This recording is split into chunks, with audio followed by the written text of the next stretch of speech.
মাঠের ফসল তো এবার বেশি ভালো হলো না। এবার আমাদের আর্থিক অবস্থা তো আরো বেশি দুর্বল হয়ে পড়বে না।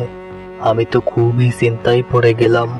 ওগো, তুমি কোনো চিন্তা করো না, দেখবা আল্লাহ আমাদের জন্য কোনো না কোনো ব্যবস্থা ঠিকই করে দিবে। তুমি আল্লাহর উপর ভরসা করো। বউ, আমাকে একটু পানি খাও তো, আমার খুবই পানির তেষ্টা পেয়েছে। তুমি একটু বসো, আমি শরবত বানিয়ে নিয়ে আসি।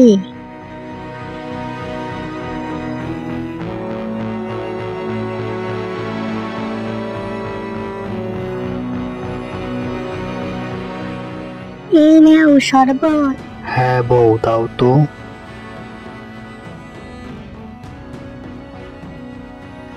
তুমি গোসল করে আসো, তোমার জন্য খাবার দিচ্ছি।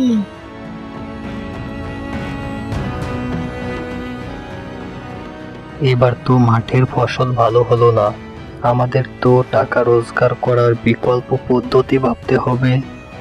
তা কি করা যায়, ভাবো তো বউ। ওগো, আমি বলি কি, ওই যে পাশের বাড়ির টুনির মা আছে না, সে তো তার বাড়ির উঠানে লাউয়ের চাষ করেছে। তা আমরাও যদি লাউয়ের চাষ করি তাহলে কেমন হয়? হ্যাঁ বউ, তুমি কথাটা খারাপ বলনি। দেখি আগামীকাল গঞ্জে গিয়ে লাউয়ের বীজ নিয়ে আসবো।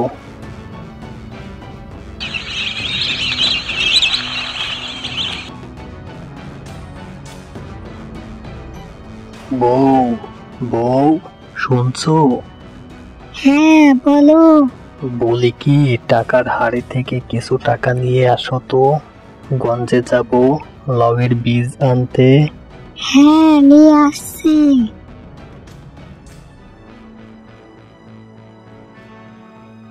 এই নাও টাকা। শোনো, আসতে সময় সার নিয়ে এসো। এবার খেতে কিন্তু বেশি করে সার দিতে হবে। আচ্ছা বউ, ঠিক আছে।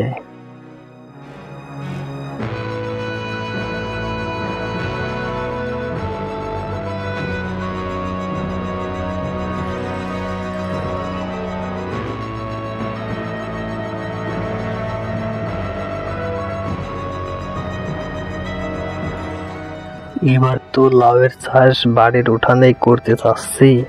কে জানে কেমন লাউ উৎপাদন হবে না। এখন কি বা করার আছে, আল্লাহর উপর ভরসা করা ছাড়া। বন্ধুরা, তোমরা যারা এখনো আমাদের চ্যানেলটা সাবস্ক্রাইব করো নাই, তারা এখনই আমাদের চ্যানেলটা সাবস্ক্রাইব করো আর ক্লিক করো বেল আইকনে।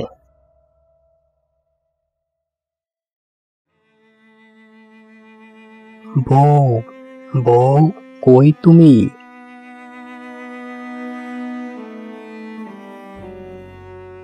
শুধু লাউয়ের বীজ এনেছো, সার আনো নাই? না বউ, সার আনি নাই। কেন সার আনো নাই? দোকানদার বলল এখন সার দিলে নাকি বীজ নষ্ট হয়ে যাবে, আর বলল চারা বড় হলেই সার ব্যবহার করতে। ও আচ্ছা।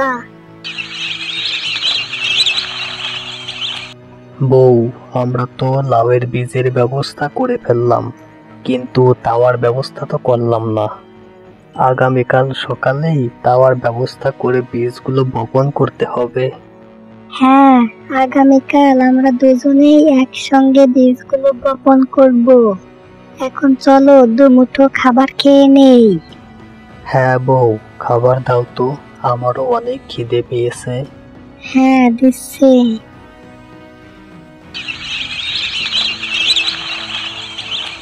বউ, কোন দিক থেকে মাটি খোঁড়া শুরু করব? চলো ডান দিক থেকে শুরু করি। হ্যাঁ বউ, চলো তাই করি।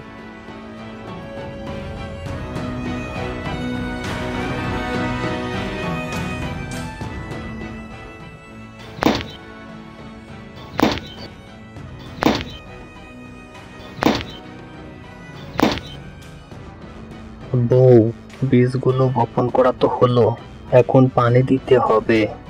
তুমি এখানেই থাকো, আমি পানি নিয়ে আসি।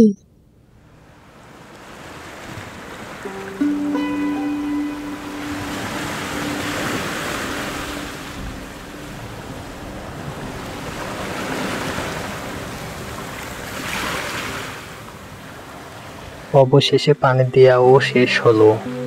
হ্যাঁ, এখন আমাদের অপেক্ষা করতে হবে বীজ থেকে চারা গজানো পর্যন্ত। বউ চলো তো ঘরে যাই, অনেক ক্লান্ত হয়ে পড়েছি, এখন একটু বিশ্রামের প্রয়োজন।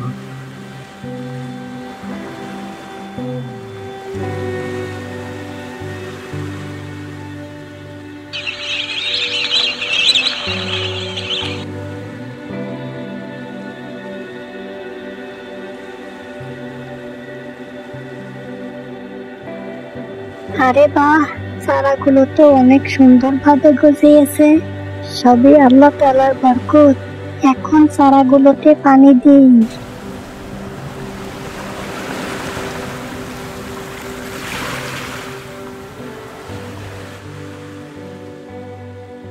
আরে বাহ, আমাদের লাউ গাছে অনেক লাউ ধরেছে, লাউগুলো বড় হয়ে গেছে। আগামীকালে গঞ্জে গিয়ে লাউগুলো বিক্রি করে আসবো। বউ তুমি কি বলো? এটাই আমাদের জন্য ভালো হবে।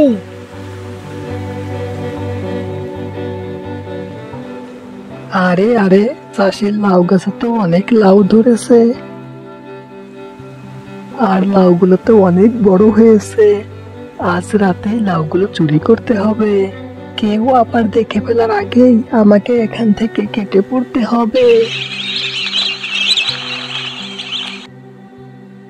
এখন তো গভীর রাত হয়েছে, এখন কেউ আর জেগে নেই, এখনই গিয়ে লাউগুলো চুরি করে আনতে হবে।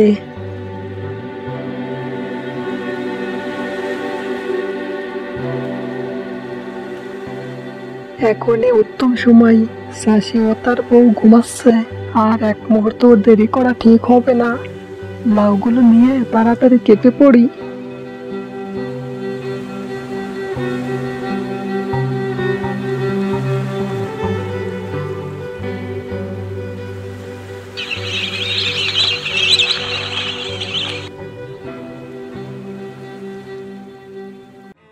হাই হাই হাই, আমাদের বড় সর্বনাশ হয়ে গেল। আমাদের লাউ গাছ থেকে সব লাউ কে যেন চুরি করে নিয়ে গেল। এখন আমাদের কি উপায় হবে? হে আল্লাহ, তুমি আমাদেরকে এ কেমন পরিস্থিতির মধ্যে ফেললে। বউ, এখন আমরা কি করব? এই দেখো, তুমি এত ভেঙে পড়ো না, তোমার মনটা একটু শক্ত করো। ভালো কোনো কিছু করতে গেলে নানা বাধার সম্মুখীন হতে হবে, এটাই তো স্বাভাবিক, তাই না? তবে একটা কথা মনে রাখবে, রিজিক দেওয়া নেওয়ার মালিক আল্লাহ। যার রিজিক যেখানে, তার রিজিক সেখান থেকেই আসবে। তুমি কোনো চিন্তা করো না।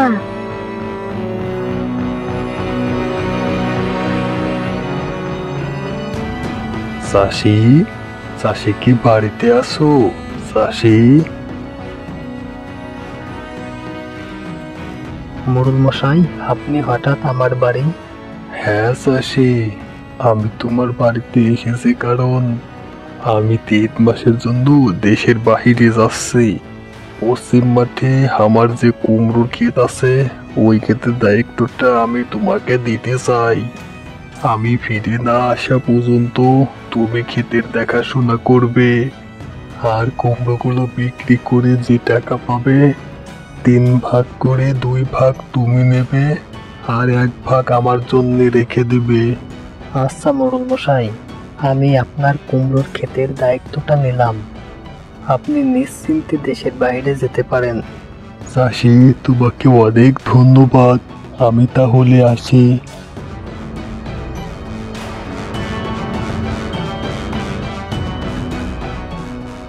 বউ, একটা খুশির খবর আছে। কি খবর শুনি? শোনো বউ, মোড়ল মশাই আসছিল, আমাদেরকে তার বড় কুমড়োর ক্ষেতের দায়িত্বটা দিয়ে গেছে, আর বলেছে উৎপাদনের কুমড়োগুলো বিক্রি করে 2 ভাগ টাকা আমাদেরকে নিতে। এটা তো অনেক বড় খুশির খবর।